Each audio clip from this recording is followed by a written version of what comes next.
السلام علیکم دوستو، اللہ تبارک و تعالیٰ کا بے انتہا فضل و کرم ہوا۔ اللہ تبارک و تعالیٰ مجھے اور ایک ویڈیو آپ کے سامنے لانے کی توفیق عطا فرمایا۔ دوستو، اگر یہ ویڈیو اچھی لگی تو تمہیں لائک کرے اور شیئر کرے اور سبسکرائب کرنا نہ بھولے پلیز۔ ایک سبسکرائب میرے لیے ہمت ہوگی۔ میں نے منتخب حدیث سے کچھ حدیثیں آپ کے سامنے عرض کروں گا۔ کلمہ طیبہ میں سے ایمان یعنی یقین کرنا۔ قرآن میں اللہ تعالیٰ فرماتا ہے کہ اعوذ باللہ من الشیطان الرجیم بسم اللہ الرحمن الرحیم، وقال تعالیٰ قل ان صلاتي ونسکی ومحیائی ومماتی للہ رب العالمین۔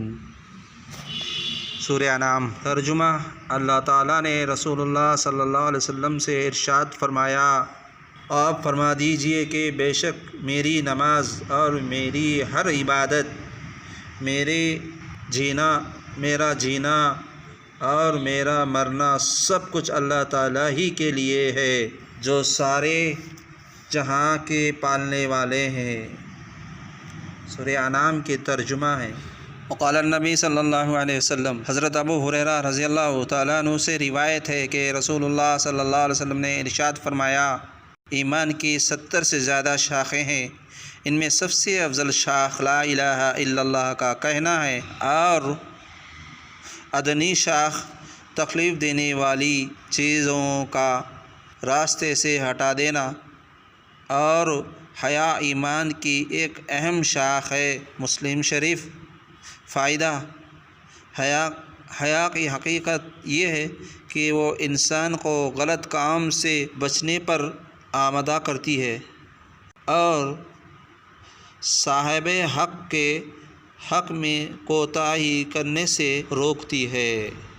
اور ایک حدیث میں آتا ہے، حضرت ابو بکر رضی اللہ تعالیٰ عنہ سے روایت ہے کہ رسول اللہ صلی اللہ علیہ وسلم نے ارشاد فرمایا، جو شخص اس کلمے کو قبول کر لے جس کو میں نے اپنے چاچا ابو طالب پر ان کے انتقال کے وقت پیش کیا تھا اور انہوں نے اس سے روک دیا تھا، وہ ہے کلمہ، اس شخص کے لیے نجات ہے، لا الہ الا اللہ محمد الرسول اللہ۔